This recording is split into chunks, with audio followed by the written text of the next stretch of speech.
Good morning, everyone. Today I'm here with Juliana Bonavita, the captain of the Lady Cavalier soccer team, and she's just recently won her first district title during her high school career and the first Lady Cavalier district title since 2011. Good morning, Juliana. How are you doing today?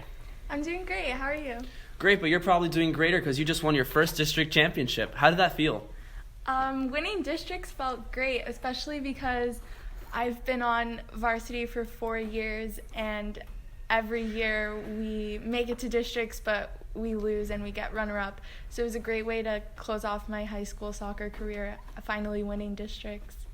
So soccer's been a part of your life for as long as you can remember. In your freshman year, you won All-State Honorable Mention, you were Athlete of the Week, and you single-handedly led your team to regional semifinals. But an ACL tear in your junior year really drastically affected your soccer career. How did that make you feel? Well, I felt a lot of different emotions going through my whole injury because it happened at the worst possible time because the NCAA has this rule where they can't formally talk to you and start recruiting you until September 1st of your junior year. Mm-hmm. And I literally tore my ACL September 1st of my junior year. So it happened at a terrible time. And at first, it was really hard for me because I couldn't believe that I had actually torn my ACL. It's every soccer player's worst nightmare, and I didn't think it would happen to me until it did, and I didn't really know what to do with myself just because I've been playing soccer ever since I was like 4 years old, and I played it every day. So I went from doing something every day to not being able to do it at all. And so I was really lost, and I was really depressed for a little bit because, it just really messed with my head, messed with my knee, obviously. And when I got my MRI results back, I was standing in the hospital waiting room with my parents, and the nurse was like, "I'm so sorry, you tore your ACL." And my parents, they immediately started asking all of these questions to the nurse, but I kind of just started crying, and I walked out of the hospital waiting room, and I just sat in the car and waited for my parents to come. And then the rest of that day was just kind of a blur for me because I was crying. I felt really upset, really frustrated because I had worked so hard not to tear my ACL because in practices and stuff we do ACL prevention exercises, like building muscle around your knee so that this doesn't happen, and it still happened to me. So I was really frustrated. I couldn't even spend the night in my house. I went and slept over at my grandparents' house because I guess I just needed space to sort of figure out my life now that I'd be out for a full year. And with the ACL injury, you essentially can't walk for a few months, and you require a lot of physical therapy. Were there any repercussions between the time that you got the injury and the time that you were finally able to start practicing again, physically? Well, right after my surgery, I felt like I was never going to walk again because I couldn't even lift up my leg on my own. I had to have, my best friend came over the first night I had surgery, and she had to help me lift my leg up. And the day after, I couldn't even get out of bed without needing help. My mom had to carry me out of bed, and I took one step away from my bed and I immediately threw up because I was in so much pain. So it was really annoying just to lay there in bed and not be able to walk and then throw up by just standing up. But over time with the physical therapy, it got easier to start walking, and I accomplished little milestones like getting my leg perfectly straight, working on my running and my walking. I started going on the treadmill, and I slowly started getting back into it, and it started to get easier for me. But I want to say that the physical recovery was really hard and grueling, but the hardest part about this injury was for going back to playing soccer because the doctors had cleared me and my physical therapist had cleared me, but I was still mentally unprepared to go back to playing soccer because I was so scared and traumatized about having to go through this all over again and re-tearing my ACL, because most ACL tears happen when you plant the wrong way or you place your knee in a spot that leaves your knee vulnerable. But what happened to me was that my ACL was a contact ACL tear. So I went in for a tackle, and the girl's knee hit my knee, and my knee popped out of place. So I was really scared about going back to soccer and having to go in for a tackle and having that happen to me again. And it was really hard for me to start practicing again. I remember my first practice back, I didn't want to go. I had a huge panic attack. It was so bad. I was crying like crazy. I was screaming. I was sort of hyperventilating, and that has also never happened to me before. I've never had a panic attack. So I was freaking out, and I couldn't even drive myself to the practice. I had to have my dad drive me, and I made him walk me on the field, and I made him crazy. talk to my coach. Yeah, I was freaking out.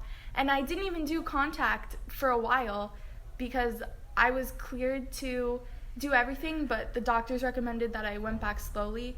So that's what I did, and it was just so hard for me because I was so scared about having to go through all of this again. And everyone I talked to about tearing an ACL had warned me about the physical part of the recovery and how hard that was going to be, but no one really told me about how hard it would be for me mentally. And so I was unprepared to deal with that whole side of getting back to playing. But I finally did it after a couple of weeks. I finally, each practice I'd do a little more, and then I went back into contact. And then actually a couple weeks ago, I had a tournament in the same spot where I tore my ACL, and I had to play on the same field where I tore my ACL. And it kind of was like full circle for me, but I hated every second of that game because yeah, I can imagine.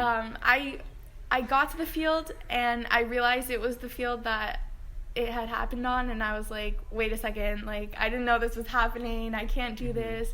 And the entire warm-up, I was like holding back tears. I was like, I can't do this, I can't. And my mom and my sister were there, and they were cheering me on, but I was still freaking out.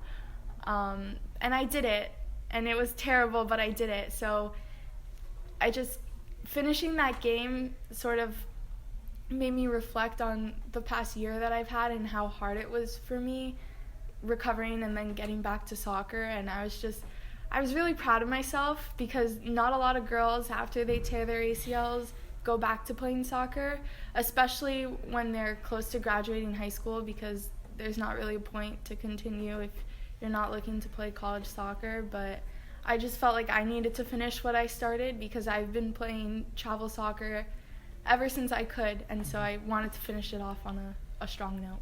That's awesome. And everybody remembers the soccer star that you were in your freshman and sophomore year, but you were also the team manager during your junior year. What was that like? That was the most frustrating experience of my life because I was happy to be there for my team and to support them, but I really just wanted to be there playing with them and just sitting on the bench watching everyone be able to run and jump and kick the ball and have fun. And I was just sitting there watching that happen, and I couldn't do any of that. I couldn't even walk without my crutches. So it was really frustrating for me, but I still had fun doing it. Obviously not as much fun as playing, but it kept me connected with the team. Yeah. And I acted like as a little coach too, which was fun. That's good. And in that gap between your injury and the time that you got back, you had mentioned before that you had connections with the NCAA and that you were in connections with college scouts from universities around the country. Did those conversations subside after your injury, or did they continue throughout? No, after I tore my ACL, my inbox did not receive any emails from any college coaches, which honestly I was okay with, and I wasn't expecting them to contact me because I took an entire year off, and that year that I took off was the most important year for the recruiting season, and I wasn't there, so I wasn't expecting anything to happen. But actually a few weeks ago I did get an email from a coach. Oh wow. And I wasn't expecting that either. I saw the email and I was like, oh wait a second, this is real. And so From what school? A school in West Virginia called Concord University. They're Division II. I mean, I have to talk to the coach on the phone coming up and see what she has to say about the school. And I've never been to West Virginia, and I don't know if I want to go to West Virginia, but I'm just going to explore that option. That's good.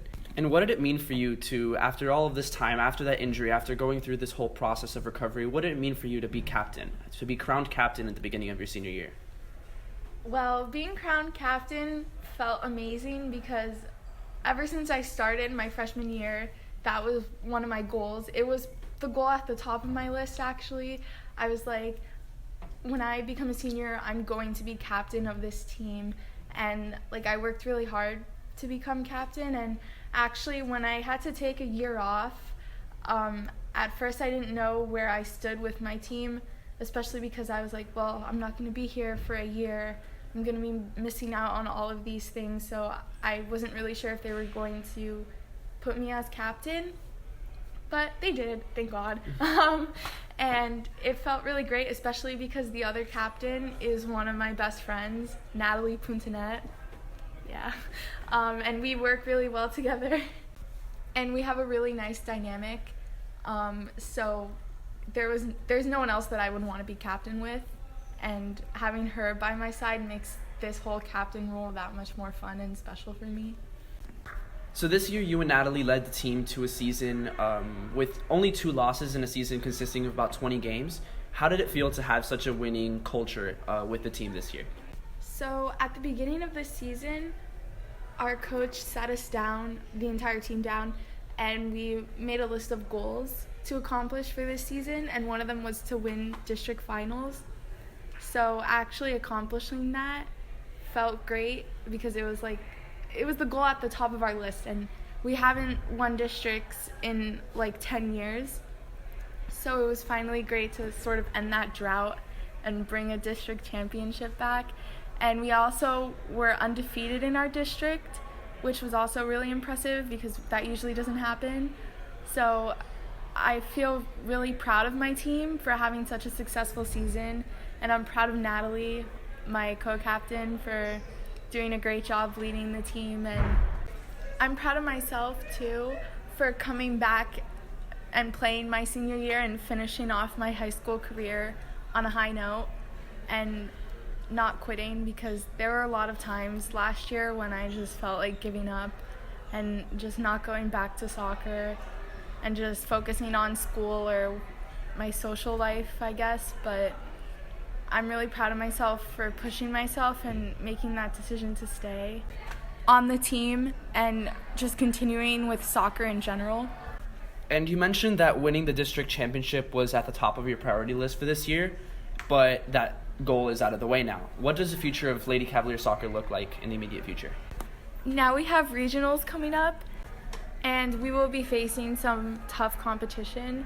So right now we're all just focusing on getting ready for regionals, and we'll see how that goes. But this was a really great season for me, and I'm really happy that we won district finals.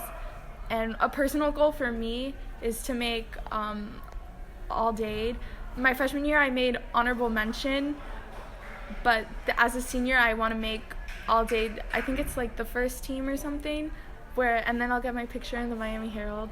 That'd be awesome. Yeah, that's my goal. We'll see if that happens. All right, well, best of luck. Thank you for participating in this podcast. Once again, this is Daniel Toll. And Juliana Bonavita. And thank you for tuning in to CavsCast.